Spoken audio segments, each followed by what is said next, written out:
Assalamualaikum warahmatullahi wabarakatuh. Alhamdulillah wa syukrillah ma ba'du. Apa kabarnya anak-anak sekalian? Semoga kita semua dalam keadaan sehat dan selalu dalam lindungan dan rahmat Allah Subhanahu wa taala. Kali ini kita berjumpa kembali dalam pembahasan mengakui asma Allah dalam kehidupan sehari-hari. Marilah kita awali bersama-sama pelajaran pada hari ini dengan sama-sama membaca basmalah. Bismillahirrahmanirrahim.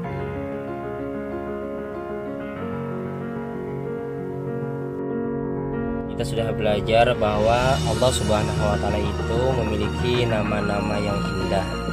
Anak-anak sekalian, kalian tahu nama-nama yang tersebut dinamakan dengan apa? Betul. Nama-nama indah tersebut dinamakan dengan Asmaul Husna. Coba, kalian ada yang tahu berapa jumlah Asmaul Husna itu? Asmaul Husna itu ada 99 yang tercatat dalam Al-Qur'an. Pada kesempatan ini kita akan membahas bagaimana caranya mengaplikasikan sifat Asmaul Husna yang dimiliki oleh Allah dalam kehidupan sehari-hari kita. Yang pertama, mengakui sifat As-Somad. As-Somad artinya Allah Maha diperlukan. Perilaku yang mencerminkan sifat As-Somad diantaranya adalah menjadikan Allah sebagai tempat meminta yang utama dalam segala keinginan kita. Jadi dalam segala kita meminta itu hanya kepada Allah, jangan meminta kepada makhluknya. Apalagi memiliki jimat, nauzubillah min dzalik, itu semua termasuk perbuatan syirik yang tidak diampuni oleh Allah. Yang kedua, berusaha bermanfaat bagi orang lain. Karena sebaik-baik manusia adalah anfa'uhum linnas, yang bermanfaat bagi orang lain. Jangan menjadi orang yang egois atau mementingkan diri sendiri. Yang ketiga, berusaha membantu teman di sekolah ataupun di rumah baik dengan tenaga, pikiran dan tutur kata yang santun. Contoh, orang sedang berdoa tadi. Yang kedua, mengakui sifat Al-Muqtadir. Al-Muqtadir artinya Allah Maha menentukan atau Maha kuasa. Oleh sebab itu, marilah kita terapkan sifat Al-Muqtadir ini dalam kehidupan sehari-hari kita.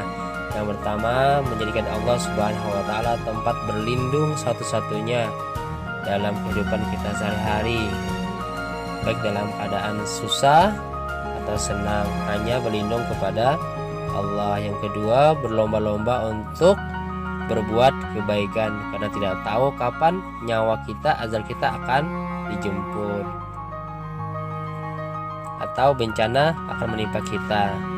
Yang ketiga, selalu berusaha dengan sekuat tenaga dalam mencapai keinginan yang lebih baik lagi. Hari ini harus lebih baik daripada hari kemarin, dan hari besok harus lebih baik daripada hari ini.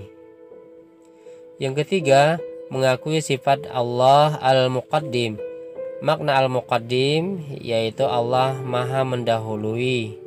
Anak sekalian, marilah kita mengakui sifat Al-Muqaddim itu dengan cara berbuat kebaikan. Hendaklah kita lebih dulu berbuat kebaikan, jangan menunggu orang lain berbuat kebaikan baru kita. Kalau kita mau berbuat kebaikan lebih dulu, ada yang meniru, maka itu termasuk sebuah amal jariah. Yang kedua, mengerjakan sesuatu yang bermanfaat untuk masa depan, dan jangan mengerjakan perbuatan yang sia-sia atau merugikan orang lain. Jadi mengerjakan sesuatu yang bermanfaat, hendaklah bersegera, dan jangan melakukan perbuatan yang sia-sia, karena itu hanya merugikan diri sendiri. Yang ketiga, jangan menunda pekerjaan, terutama belajar. Yang berikutnya, mendahulukan kepentingan umum daripada kepentingan diri sendiri. Contohnya, kita duduk di bis, tiba-tiba ada orang tua yang lewat atau ibu-ibu hamil, sementara kita sudah duduk, maka berilah kesempatan kepada mereka untuk duduk. Bila kita mengalah untuk berdiri sebentar saja.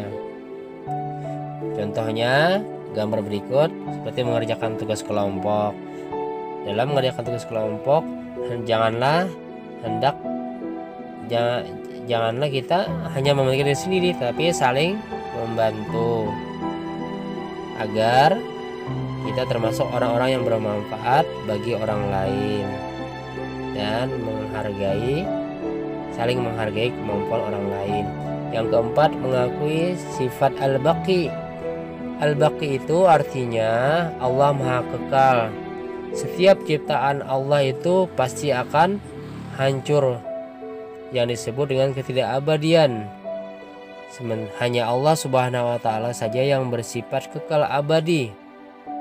Allah Subhanahu wa Ta'ala yang kekal.